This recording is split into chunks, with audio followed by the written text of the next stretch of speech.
So either use your kids. I'm not sure. Either use your kids or don't use them. To do this is pathetic. No, so who's promoting who here? They are using their children to promote their parenting credentials. They are. Either protect their privacy, keep them out of it, or don't. I also think you... But you two don't even believe what you're saying. No, I just think that they've got agency here. That's the picture that they've decided, and they what know does by that putting mean, those emojis. agency to be hypocrites? No. It means that they know when they put those emojis on, it won't be sold to a tabloid. A tabloid's not going to print that. And if the tabloids all printed it. Yeah. Why? Because it's They're even so more... desperate, the tabloids, aren't they? They'll print anything. I just don't understand why you think that's an issue. But I also think you run the risk of weirdos now being desperate to know what they look like.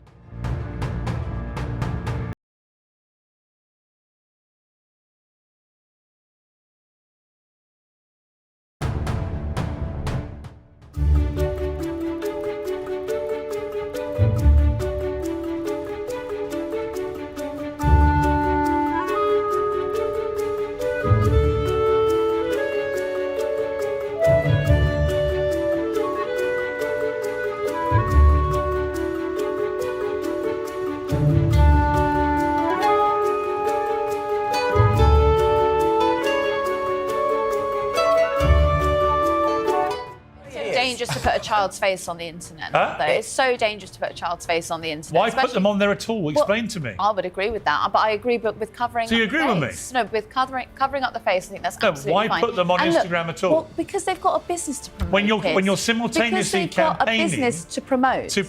Is a difference between the privacy that you decide to share with people yourself and the privacy that is stolen from you. Right. And you know for a fact that the British press... How does it protect their privacy by putting their pictures on Instagram? Because they're sharing a video that was taken 4 years ago online now because they feel like they're happy to do so. And that's completely within their right. Just because my mum went on Facebook and did the Ice Bucket Challenge however many years ago doesn't mean that you're now entitled to turn up. But they shared them with their agents. The kids at Disneyland were last week. Yes, but their faces were covered up. They were censored. Barely. And by the way, I have a real problem with celebrities that do that. Why? There's a few people that do that. They do endless pictures of their kids to show off their parenting skills, and they put little emojis on their faces like that's supposed to protect them. So that is fair enough. Why would promoting your kids on Instagram deter the paparazzi from coming and wanting to take pictures of your kids? I don't know. Why wouldn't it only encourage them? Why wouldn't it make them think, oh, right, so you're turning your kids into a commercial opportunity.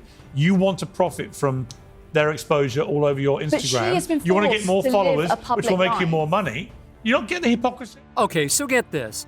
Harry and Meghan took their daughter Lilibet to Disneyland for her birthday, right? Sounds cute and innocent at first. Like a normal family just enjoying the sun and the magic. But nope, that's not how the internet saw it. The second those grainy, pap-style photos hit the feed, people started side-eyeing hard. Like, come on, you're telling me the couple who keeps screaming about wanting privacy decided to show up at one of the most camera-heavy places on the planet? Seriously? Disneyland is crawling with tourists, bloggers, influencers, and full-on camera crews. You can't sneeze without ending up in someone's Instagram story. So yeah, people immediately called it out as a setup. Vanity Fair with a hit piece on her in particular, writing all about how she's a diva, which some of us have known and have been talking about, and how people can't handle working for her, how, okay, I want to get the quote. Two sources say a colleague with ties to Archetypes, her podcast, took a leave of absence after working on 3 episodes. I didn't know much about him, and so the only thing that I had asked her when she said she wanted to set us up was, I had one question. I said, well, is he nice? Because if he wasn't kind, it just didn't seem like it would make sense. Well, I didn't do any research about what that would mean. Research? No. I've never looked up my husband online. And I said, who is it? And she said, it's Prince Has. And I said, who's that? I asked if I could see his... So that's the thing. When people say, did you Google him? No. But that's your homework. You're like, look, let me see what they're about in their feed. There it is, straight from her mouth, 3 different versions. In 2017, it's, is he kind? In 2021, it's, I never Googled him. And in 2022, I checked his feed, but that's it. Can you guys react to South Park's worldwide privacy tour? It's the worldwide privacy tour. It was very much on point. The only part in the episode that I didn't quite agree with is at the end, spoiler alert for those of you who haven't seen it, the big revelation in regard to Meghan and Harry, who are the Prince and Princess of Canada, is that Meghan's words are actually just an echo from Harry's mouth, and she like looks inside of his mouth and realizes that all of the things she says are just echoes of what he's thinking. Let's do Prince Harry on his divorce rumors. I Googled you, and there were people who are fascinated by everything you're doing all the time. They're fascinated by Meghan is in California right now, and you're here, and there's articles left and right about, why are you doing independent events? Why aren't you doing them together? Because you invited me, you should have known. This is true. You should have known that was going to happen. But do you know, is that normal for you? That the second there's an article that says she's in California, you're in New York, they say, well, what is happening with these two, right? So is that a good thing for you in a way that there's so much interest in you? No, there's definitely not a good thing. These email addresses that sort of like names, again, that you would never guess, that I will give them at some point in their lives when they're older. But before I go to bed almost every night, I email them. Wow. I email, because it doesn't have to be a heavy lift, and you email them like, here's your report card from today, or oh my gosh, you said the funniest thing this morning, or here's a picture of you two having breakfast, or here's you playing with the dog. The things that you're not going to frame, the things that you're not going to put pen to paper in a journal, but they will end up at one point in their life, maybe when they're 16 or when they're 18, that I say, here's an email that I've been keeping for you. Because that's really what you want when you're 18. 40,000 emails, Maureen, from your mother about every time you burped in public. And here's the kicker. They blurred their kids' faces in the pics on purpose. So now everyone's like, wait, what? You're okay parading your family through a paparazzi war zone, but then you blur your kids out after? That's giving major mixed signals. And don't even get me started on Piers Morgan. He went all in, not even bothering to name them. But we all knew who he was dragging. He basically roasted the whole privacy, but also publicity routine, and said it straight. If you're using your kids for clout and then pretending to protect them, people are gonna notice. And they did. Trailer trash is. How can that be racist? Trailer trash does not mean anyone's ethnicity or colour. Twerking. So why would you say it does? Meghan is not a white woman. So we've only associated twerking with white women. So why is it racist now when it's Meghan Markle? Because you're saying that she's trailer trash. Okay. Most people I saw commenting thought it was a very tacky thing but to it's rap. true, Piers, you can't deny.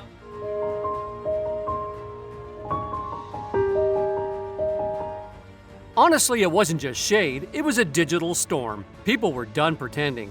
That one moment pretty much shattered whatever fantasy they were still trying to sell. The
Meghan pushes past Harry to shake hands with the guests. Kate deliberately walks behind William, shaking hands after him.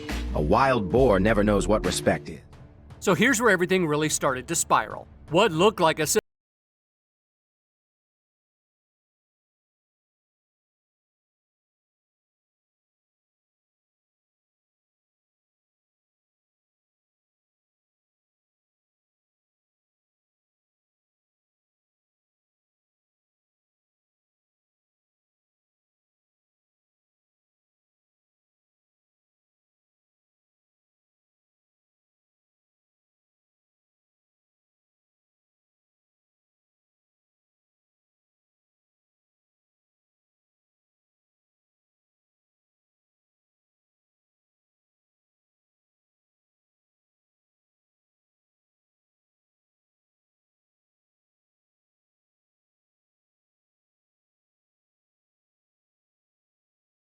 A video that was taken 4 years ago online now because they feel like they're happy to do so, and that's completely within their right. Just because my mum went on Facebook and did the challenge however many years ago doesn't mean that you're now entitled to turn up. But they shared them with their kids at Disneyland were last week. Yes, but their faces were covered up. They were censored. Barely. And by the way, I have a real problem with celebrities that do that. Why? There's a few people that do that. They do endless pictures of their kids to show off their parenting skills. And they put little emojis on their faces like that's supposed to protect them. So like, either use your kids, use your kids or don't use them. To do this is pathetic. No, so who's promoting who here? They are using their children to promote their parenting credentials. They are. Either protect their privacy, keep them out of it, or don't. I also think you. But you two don't even believe what you're saying. No, I just think that they've got agency here. That's the picture that they've decided, and they know by putting those emojis. What does that mean? Agency to be hypocrites? No. It means that they know when they put those emojis on, it won't be sold to a tabloid. A tabloid's not going to print that. And if the tabloids all printed it. Yeah. Why?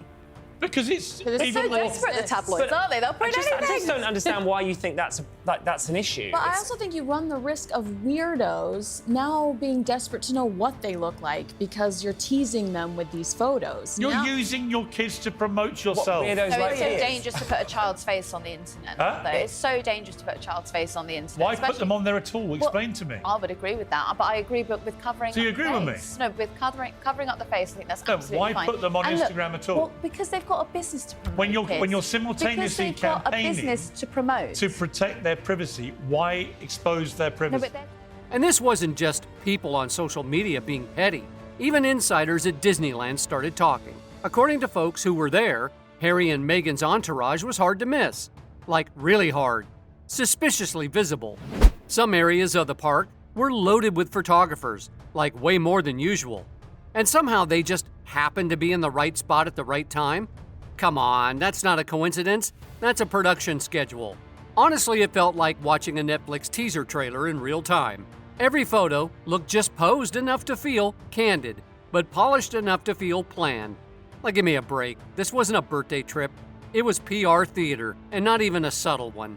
And once people picked up on that, it was over. The narrative flipped fast. This wasn't just awkward anymore. It felt calculated. Manipulative even, because by now it's pretty clear Harry and Meghan don't do anything spontaneously. Every appearance, every outing, every interview, it's all scheduled, all polished, all part of a bigger image strategy. And this one, it reeked of damage control.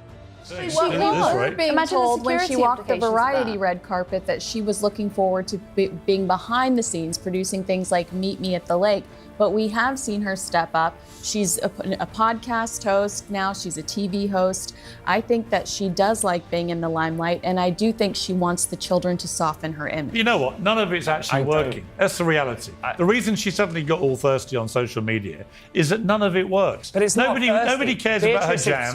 No one cares about her jam. She pretended it.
Pretty dark.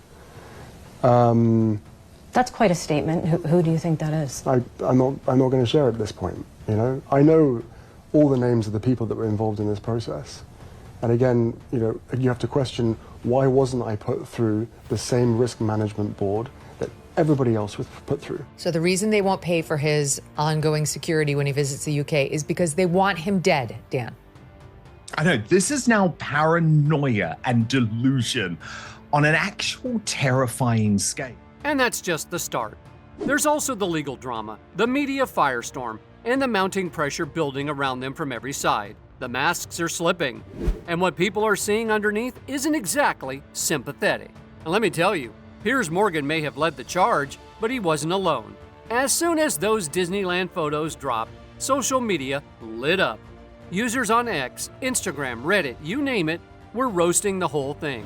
One post got thousands of likes in minutes just for saying, if you want privacy, maybe don't stage a photo shoot at Disneyland. I mean, where's the lie?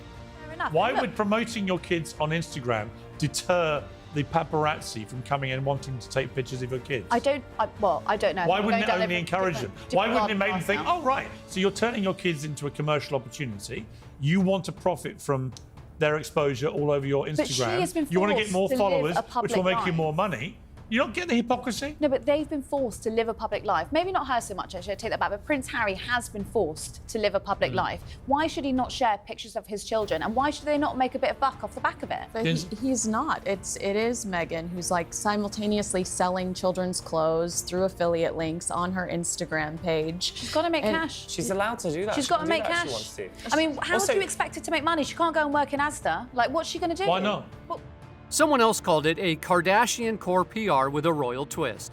And honestly, that one lives rent-free in my head right now. Even the die-hard Sussex defenders were like, we can't help you with this one. When your own fan base starts backing away slowly, you know it's bad. Okay, so let's talk timing, because it matters. The Disneyland photo drop didn't happen in a vacuum. Royal insiders say that the outing happened just days before Trooping the Color, one of the biggest royal events of the year honoring King Charles. Like really? Out of the 365 days available to celebrate your kid's birthday, you just happen to pick the one that steps right on your dad's big event? The palace wasn't buying the coincidence act. To them, it felt intentional. A PR sucker punch aimed straight at the crown. And if that wasn't enough to stir the pot, they brought Lilibet's name into it again. And listen, Lilibet isn't just a cute baby name. It's sacred royal ground. That was Queen Elizabeth's private family nickname. So when Harry and Meghan used it without asking, mind you, it already caused tension. Buckingham Palace had to step in to clear the air. But here they were again, using that same royal moniker in what looked like a staged photo shoot at a theme park, while still tossing lawsuits and jabs at the monarchy and the media. Like, the audacity? You go down just like Holy Mary, Mariana, Mary. Queen Elizabeth banned Meghan Markle from wearing the tiara she wanted to wear. The Vladimir tiara became one of Meghan Markle's favorites, and Prince Harry even had a fight with his grandmother because of it. Harry stated, "Meghan wants it, Meghan gets it." However, the Queen quickly intervened and denied the couple the emerald tiara. According to The Sun, she told her grandson, "She gets whichever tiara I choose." The reason the Queen challenged Meghan's request was due to the fact that the monarch was unimpressed with the former actress' behavior. It was at the Queen's discretion to decide which items from the royal collection Meghan could borrow. Certain aspects of Meghan's behavior, including before the royal wedding, have caused discontent at Buckingham Palace. The Queen herself was not particularly impressed by Meghan's demands.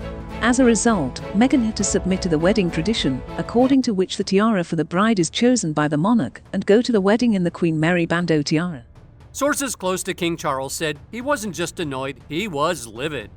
One royal aide even described his vibe as deeply embarrassed by the optics. Honestly, fair.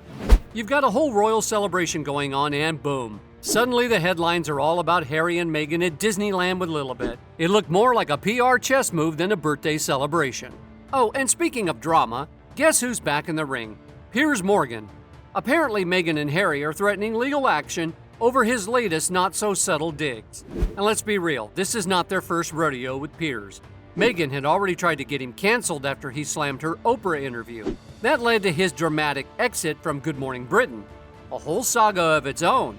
But if you know anything about Piers Morgan, is that he does not back down. No, it means that they know when they put those emojis on, it won't be sold to a tabloid. A tabloid's not going to print that. And if the tabloids all printed it. Yeah. Why? Because it's They're so desperate, the tabloids, aren't they? They'll print anything. I just don't understand why you think that's an issue. But I also think you run the risk of weirdos now being desperate to know what they look like because you're teasing them with these photos. You're using your kids to promote yourself. This time he's actually going harder. He's not just throwing shade, he's coming in with receipts. He's dragging their double standards, the curated parenting, the legal threats, the selective transparency that always somehow plays in their favor. And the thing is, people are listening. Because his criticism, it's cutting deep, and it's not wrong. Meanwhile, back in California, Meghan's big rebrand isn't doing so hot either. Her new podcast, Confessions of a Female Founder, dropped like a pebble in the ocean. Barely a ripple. Even with the fancy branding through her latest project, American Riviera Orchard, the numbers were rough. Low downloads, low engagement, and almost zero buzz. Honestly, it's like people saw it, shrugged, and moved on. Brutal. So now, a lot of folks think the whole Disneyland thing wasn't about the kids at all. It was a last-ditch attempt to whip up some attention. But instead of building goodwill, it just added fuel to the fire. It made things worse. The pattern became crystal clear. When the projects flop, the family photo ops roll out. It's like clockwork. Something fails, cure the candid family moment. Public sympathy bait. And yeah, people have caught on. They're not falling for it anymore, and they're definitely not clapping. I am definitely going to be checking in. Really? I can't wait to visit that. I'm going to go to the twerking classes. I don't see a problem with that at Let's all. go back to the twerking thing for a minute, which you say was racist. I mean, honestly, it's exhausting. No, to compare it to trailer trash. That's the problem. But okay, what does trailer trash mean? I don't know, you have to ask the mail editor. When did it apply to black people? Trailer trash means it's... Hang on, when did it apply to black people? No, but in that, twerking... Trailer trash does not mean anyone's ethnicity or colour. Twerking... So why would you say it does? Twerking, it has only been... White people don't twerk? Only been in the Western consciousness, since 2013 when Miley Cyrus did it at the VMAs. But So you accept that for the last 12 years at least, it's been white. And behind the scenes, Prince William is done. Apparently, he's leading the charge on having serious talks about stripping Harry and Meghan of their remaining titles. And this time, it's not just tabloid noise. Royal sources say William has reached a breaking point. All the staged moments, the lawsuits, the blurred child photo drama, it's exhausting. It's pulling focus away from the institution and staining the crown's image every single time. And he's not the only one ready to shut it down. Senior royals, who used to avoid stirring the pot, are now like, you know what, let's handle this. Some are reportedly exploring real legal and institutional steps to permanently cut official ties with Harry and Meghan. No more blurred lines, no more half-in, half-out royal PR games. If anything, this Disneyland mess might have been the last straw. A balloon popped right in the middle of the royal room. And now everyone's looking at the Sussexes like, was it really worth it? At this point, yeah, even the palace has had enough. The Disneyland situation might seriously be the final straw. It started as a birthday outing, but it turned into a full-blown scandal. And honestly, the aftermath was messier than expected. What should have been cute pics and happy headlines spiraled into a brutal PR takedown. And it didn't just stop at Twitter threads or shady tabloid covers. This thing got personal. It cracked into how people really see Harry and Meghan now. And spoiler alert, it's not the same as before. Remember when everyone saw them as the brave couple escaping royal toxicity, standing up to an outdated system, fighting for freedom? Yeah, that glow has faded. Now they're being seen more as image-obsessed strategists, clinging to the final scraps of royal relevance. And people are actually asking out loud now, what do they stand for anymore? Can you guys react to South Park's worldwide privacy tour?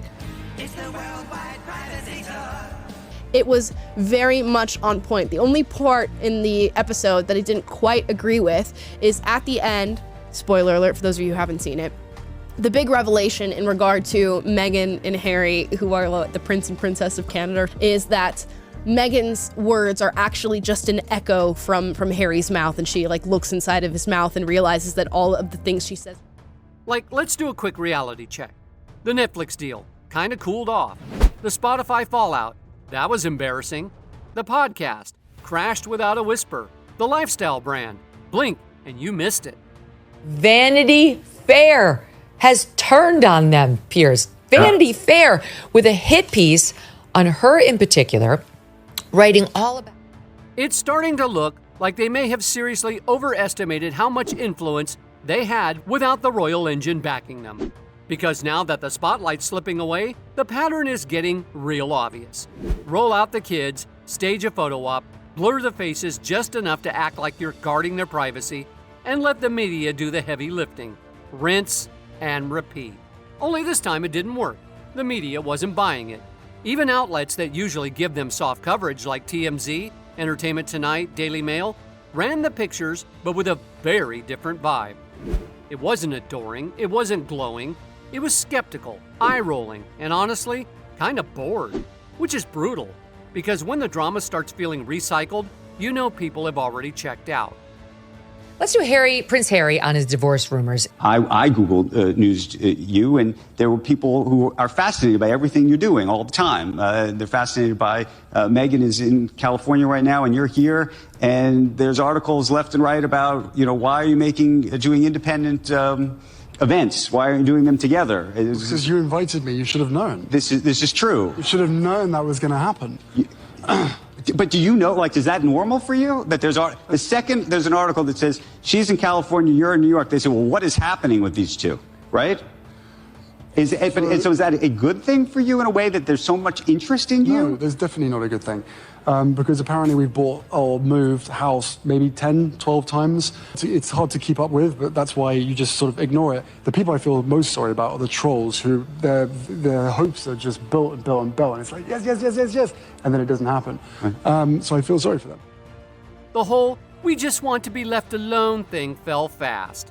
When you show up with perfect lighting, polished outfits, and a camera crew that just happens to catch the moment, no one's buying the act anymore. And back at Buckingham Palace, the reaction was not great. Sources say King Charles felt totally blindsided. One courtier apparently described his mood as a mix of sadness and quiet rage, which, let's be honest, it's royal speak for, what the hell are they doing now? What really hit a nerve, though, was seeing Lilibet's name again, used in the middle of it all.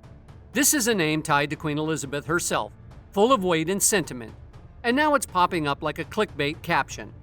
For Charles, that was probably the most disrespectful part of the whole circus.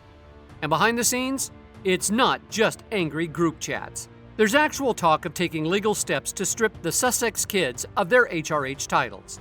And before people freak out, this isn't about punishing the kids. This is about boundaries.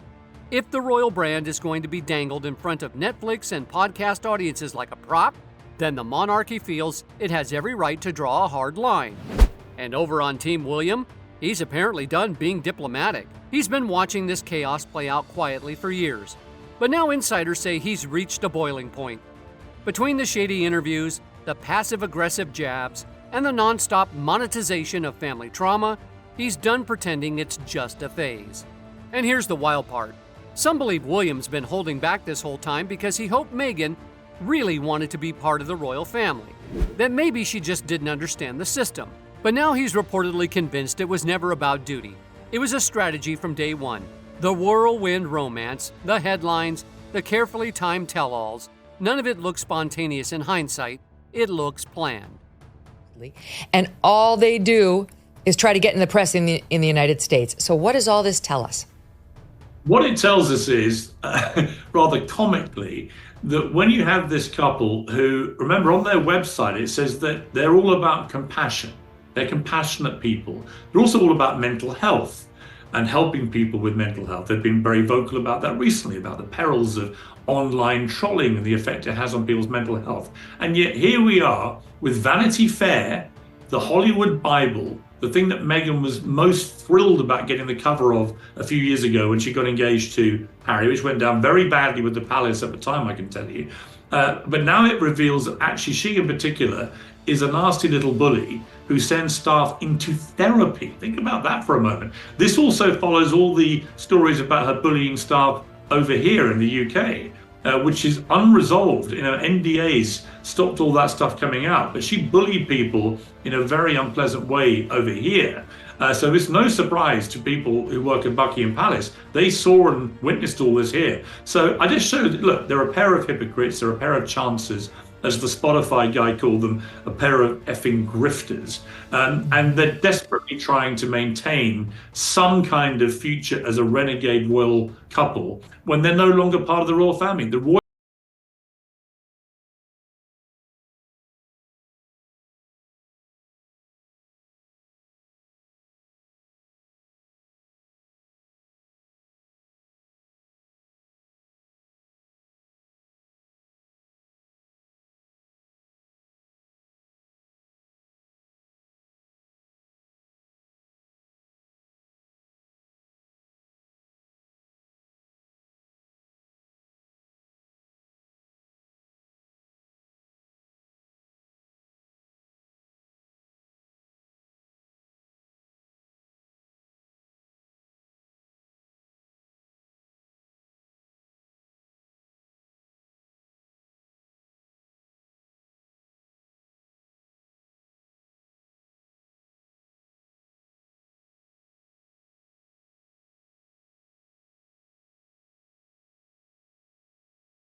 Lilibet even got an elaborate Little Maid-themed birthday cake because, of course, she did.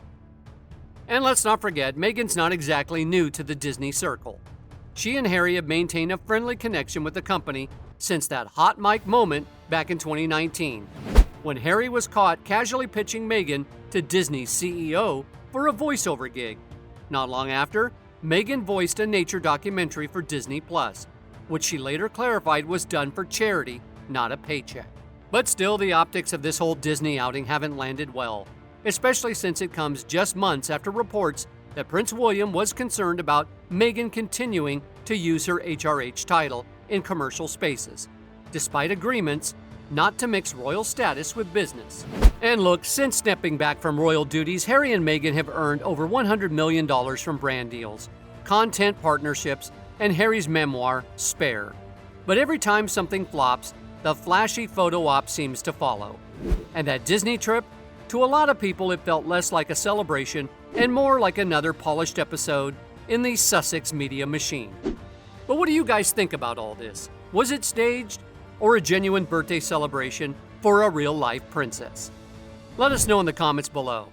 That's all for today. We hope you enjoyed that video, and if you did, make sure to like, subscribe, and hit that notification bell for more videos like this.